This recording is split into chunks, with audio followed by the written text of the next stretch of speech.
me put this to you. How confident are you of this? As confident as I could be. What does that I have mean? ever been.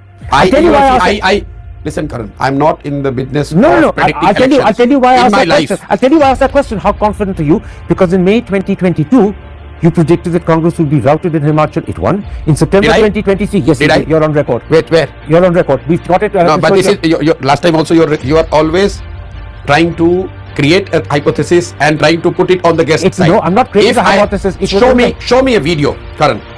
Now it's because you have said it something. Yes, You're not dealing with some spokesperson or party. If you show me a video of me telling that Congress will be routed in Himachal, a video in May 2022. Hear me out. If you show me, I will quit the job, or you apologize publicly on the camera. Show me the video where I've said that Congress will be routed in Himachal on video. Just a second. Doesn't have to Hear be me out. video. Don't try to pin down things. Hang on a second. I'm not letting you go out of this. No, I'm not letting you go out of this. You don't have to let me get out of it. No, you see when I finish? No, you cannot. Hang on a second. When you are interviewing a person and you take great pride in being factual. I am being factual. Stick to the fact. You haven't even let me finish. Show me the video. Release it on the wire where Prashant Kishore has said that does it have to be a video? Yes. Why can't it be something to say to a newspaper? I don't know. A newspaper can write anything. You can write anything. Show me where I've said this. Show me where there are loads of things that are written by newspapers. I don't count. And it has been a no, you can't. I go from here, and what you write in your news publication is none of my business.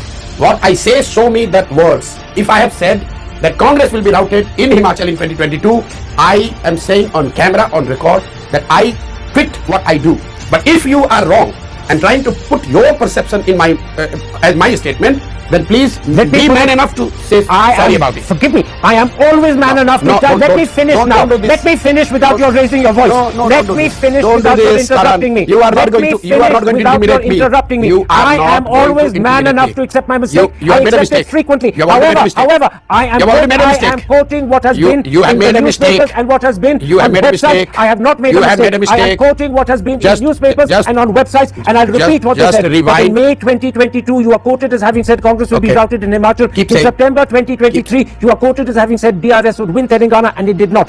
Those are the reasons why I said how confident are you this time round, because according to newspapers, according to websites, you were wrong on that occasion. You can raise your voice, so can I. It doesn't serve any purpose. Please raise. I'm not raising it. Please raise. And let me add on. I am never embarrassed in accepting a mistake. Do not try to intimidate me. I have not in this instance made a mistake. Do not try to intimidate me. I'm not trying to intimidate me. You will not be able to intimidate me. You are trying to intimidate me. You will nobody. No journalist, nobody can intimidate me. I stand by what I say, and you have already backtracked on camera. You're the one who raised your voice. You said that I have said this. Show me the video. Okay.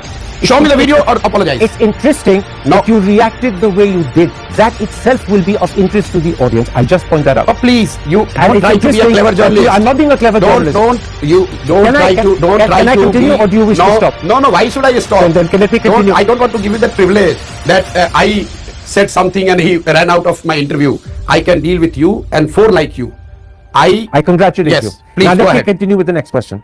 If Mr. Modi, if you do not believe by what I'm saying, if you have no faith, why are you interviewing me? Go and interview who you want to interview. It's not that I don't believe what you're saying. The question was how confident are you? Confidence doesn't mean lack of belief. Okay, confidence means are you sure? Go ahead, or is this just go ahead with your 80 or 90% certainty? Go ahead with next question. I will happily go ahead. Please with the go next ahead. Question. I thank Please you. Go ahead. I will, and I thank you for letting me go ahead, and I thank you for not getting upset enough to walk out. Please go ahead. But you have your own experience with walking out. People do not walk out. They are not fearful of you or your questioning or your line of questioning or your style of questioning. Do not live in this perception that you are so aggressive and authentic that people will run away from you. Please go ahead. Why are you personalizing it? Go ahead. Why are you personalizing it? Go ahead. I will definitely go ahead, but why are you personalizing it? Because you said, will you continue or walk away? That means you have experience of people walking away from your interview very often. I didn't say, will you walk away? You said that. No, I said, will you continue or do you want to end the interview? No. Not walk away. You're playing with words. I'm not playing with words. Go and rewind. I'm not playing with words. I hope you will play the same interview. The entire interview as recorded word for word without a second being left out will be shown. That is a guarantee. Okay, please, go ahead. Earlier in this interview, on 2 or 3 occasions, you said that Mr. Modi no longer has the euphoric support he had in 2019. He no longer has the blind support he had. I didn't say that. The problem with you is you ask a question, you hear the answer of the interviewee, and then you reword it the way you want to reword it. Your words were he doesn't have the euphoric I said what I have to say on that. I do not want to. If you want to ask the question again, ask. I will answer. I'm asking a question. No, don't repeat what I said. I'm repeating. Just ask the question, don't repeat what I said. Does it mean that if he doesn't have the euphoric support and the blind support he had in 2019, and yet has a substantial majority this time round of 30 or 30 plus, that he could be a weaker prime minister than he's been? Possible. Possibly.